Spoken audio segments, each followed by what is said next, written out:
दोस्तों, English with Jhaji में आप सभी का स्वागत है। आज हम लोग इन कीपिंग विद के संबंध में जानेंगे। दोस्तों, इन कीपिंग विद का हिंदी अर्थ होता है से मेल खाता हुआ या से मिलता जुलता या के हिसाब से या से मैच करता हुआ या के अनुरूप या के मुताबिक। दोस्तों, अब हम लोग जानते हैं कि किस परिस्थिति में इन कीपिंग विद का प्रयोग किया जाता है। दोस्तों, जब आप कहते हैं कि उसके पैंट का कलर उसकी शर्ट से मेल खाता है या आपकी कार आपकी पोस्ट से मैच करती है, तो इस तरह के भाव को प्रकट करने के लिए अंग्रेजी में इन कीपिंग विद का प्रयोग किया जाता है। दोस्तों, इन कीपिंग विद का प्रयोग करते हुए जब हम अंग्रेजी वाक्य बनाते हैं तो हमारे अंग्रेजी वाक्य का क्या स्ट्रक्चर होता है, अब हम लोग इसके संबंध में जानेंगे। दोस्तों, इन कीपिंग विद से बनने वाले अंग्रेजी वाक्य का स्ट्रक्चर इस प्रकार से होता है। सबसे पहले सेंटेंस का प्रयोग किया जाता है, उसके बाद इन कीपिंग विद का प्रयोग होता है तथा उसके बाद नाउन का प्रयोग किया जाता है। दोस्तों, यदि वाक्य में अदर वर्ड्स का प्रयोग नाउन के बाद किया गया है तो आप अदर वर्ड्स का प्रयोग करेंगे, अन्यथा नहीं करेंगे। दोस्तों, यहाँ पर ध्यान देने योग्य बात यह है कि यदि आपका पूरा वाक्य नेगेटिव है तो ऐसी परिस्थिति में इन कीपिंग विद से पहले आने वाला जो वाक्य है उस वाक्य के अंतर्गत नोट का प्रयोग यथास्थान करेंगे, यानी कि अंग्रेजी नियम के अनुसार नोट का प्रयोग करेंगे।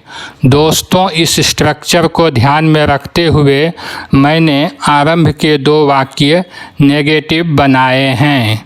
दोस्तों, पहला वाक्य है I don't have vehicle in keeping with my post, यानी कि पद के अनुरूप मेरे पास वाहन नहीं है।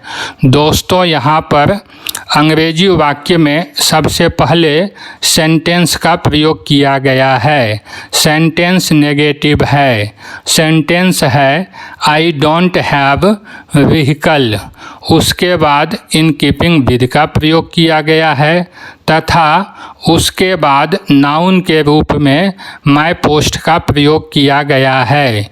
इस तरह से अंग्रेजी वाक्य बना I don't have vehicle in keeping with my post, यानी कि पद के अनुरूप मेरे पास वाहन नहीं है। Next is they don't wear their dresses in keeping with the situation, यानी कि वे लोग परिस्थिति के अनुरूप अपने वस्त्र नहीं पहनते। अगला वाक्य है your dialogues are not in keeping with your expressions, यानी कि आपके डायलॉग्स आपके एक्सप्रेशंस के अनुरूप नहीं हैं। Next is your home is not in keeping with society, यानी कि आपका घर समाज के हिसाब से नहीं है। Next is his wife doesn't have education in keeping with his, यानी कि उनकी पत्नी के पास उनके मुताबिक शिक्षा नहीं है। Next is Ramesh doesn't have personality in keeping with his post, यानी कि पद के अनुरूप रमेश का व्यक्तित्व नहीं है। दोस्तों, अगला वाक्य है your behaviour is in keeping with your education, यानी कि आपका व्यवहार आपकी शिक्षा के हिसाब से है। Next is we are speaking Hindi in keeping with Gujarati people, यानी कि हम लोग गुजराती लोगों के हिसाब से हिंदी बोल रहे हैं।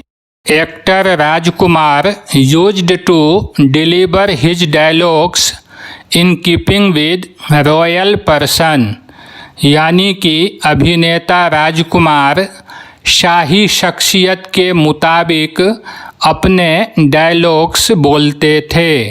Next is your essay should be in keeping with the topics given by the school, यानी कि आपका निबंध स्कूल के द्वारा दिए गए विषयों के हिसाब से होना चाहिए। दोस्तों, अगला वाक्य है teachers explain in different ways in keeping with the students, यानी कि शिक्षक छात्रों के अनुरूप विभिन्न तरीकों से समझाते हैं। Next is the budget of the family is low in keeping with their financial condition, यानी कि आर्थिक स्थिति के हिसाब से परिवार का बजट कम है।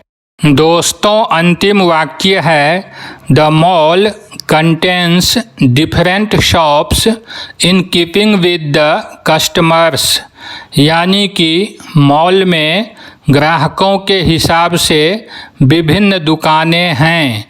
दोस्तों, यदि यह वीडियो आपको पसंद आए तो मेरे चैनल को सब्सक्राइब एवं वीडियो को लाइक करेंगे।